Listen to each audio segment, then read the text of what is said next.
बहू की गलतफहमी। सीमा की शादी राकेश से तय होती है।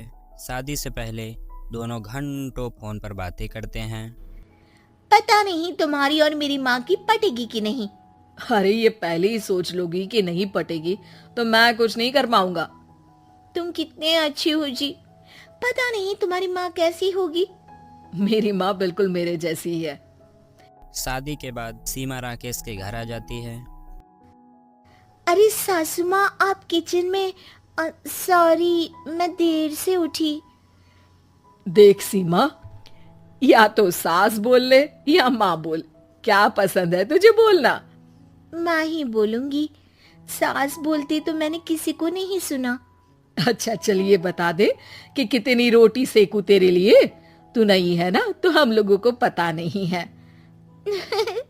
हूँ तो नहीं, लेकिन इंसान हूँ तो दो ही खाऊंगी। वो मन ही मन सोचती है, बड़ी आई ताने देने वाली। भला सास भी बहू के लिए रोटी बनाती है। हाँ बहू है तो तू इंसान ही, लेकिन मैं भी इंसान हूँ, पर मैं तो 3 रोटी खाती हूँ। पर चल कोई ना, अभी तेरे लिए रोटियां बना देती हूँ। सीमा वहाँ से चली जाती है। सब खाना खाने बैठते हैं कि सीमा कहती है, माँ आप ना आज मुझे सारे घर का खाना पीना और हिसाब समझा दीजिएगा। कल से मैं घर संभाल लूंगी। अरे बेटा तू कल ही तो ब्याह कर आई है, अभी कुछ दिन आराम कर, घूम फिर, घर तो सारी जिंदगी संभालना है।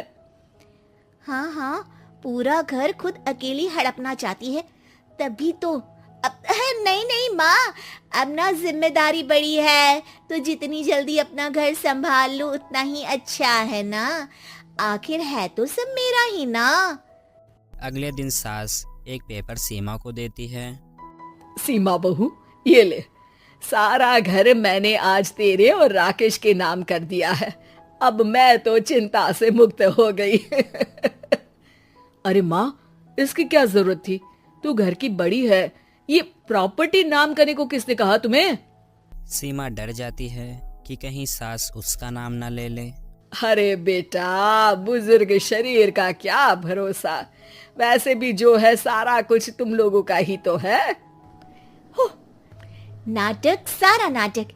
हे भगवान, ये औरत तो थकती ही नहीं नाटक करते। शाम को कमरे में सीमा राकेश को कहती है, एक बात बताओ, ये ऑफिस से आकर तुम घंटों माँ के कमरे में क्या करते हो?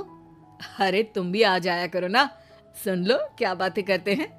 तब सीमा को ख्याल आता है क्यों ना माँ बेटे की बातें छुपकर सुन ली जाए। तो वो दरवाजे के पीछे छिपकर दोनों की बात सुनती है।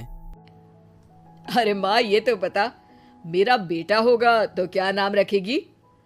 मैं तो कन्हैया नाम रखूंगी, उसके पैर में पायल डालूंगी और चोटी बनाऊंगी। वाह माँ, इतना प्यारा नाम। तो फिर मेरा नाम राकेश क्यों रखा? अरे बेटा, तेरा नाम तो तेरे पापा ने रखा था। राकेश उनका सपना था कि तू साइंटिस्ट बने।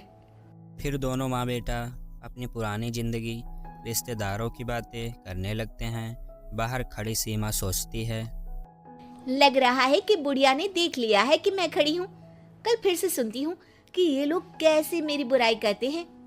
लेकिन अगले दिन भी वही होता है। दोनों आपस में घर की बात करते हैं, सेहत की बात करते हैं या ऑफिस की बात करते हैं। फिर वो समय भी आ जाता है जब सीमा माँ बनती है। उनके घर में बेटी पैदा होती है। राकेश और सीमा बच्ची को लेकर घर आते हैं कि तभी बेटी का नाम कान्हा तो सोच रखा था। देखते हैं बेटी हुई है तो क्या करेंगी।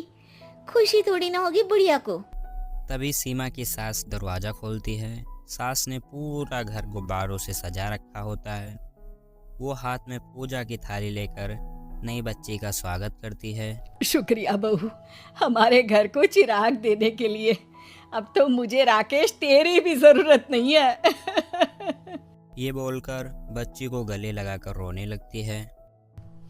पता नहीं खुशी में रो रही है या बेटी होने का दुख है इनको। देखो तो माँ कितनी खुश है सीमा। पता नहीं, मुझे तो लग रहा है कि बेटी है इसलिए रो रही है। बेटी की चाहत में घर सजाया होगा। बस भी करो सीमा, मेरी माँ जितना भी अच्छा कर ले तुम हमेशा उनमें कमी देखती हो। ये बोलकर वो वहाँ से चला जाता है। सीमा देखती है कि कैसे सास बच्ची को खिलाती पिलाती, उसका ख्याल रखती, उसके पास पूरी पूरी रात जागती और बच्ची से बहुत प्यार करती। माँ जी, मुझे तो लगा था कि आपको पोता चाहिए जिसका आप कान्हा नाम रखती। अरे नहीं सीमा बहू, वो तो राकेश ने पूछा कि बेटा होगा तो क्या नाम रखूंगी। पर सच बोलूं तो मुझे बच्चियां ही पसंद है। मेरी कोई बेटी नहीं थी, लेकिन तू आई तो वो कमी भी पूरी हो गई। लेकिन छोटी बच्ची को पायल पहनाना, उसको काजल लगाना वो शौक तो अब पूरे हो रहे हैं। सीमा सास की बात सुनकर भावुक हो जाती है और उन्हें गले लगा लेती है। मैं समझती हूँ तुझे भी कि तू क्या सोच रही है। हाँ, क्या? यही ना कि गलत फहमी कभी नहीं पालनी चाहिए, है ना?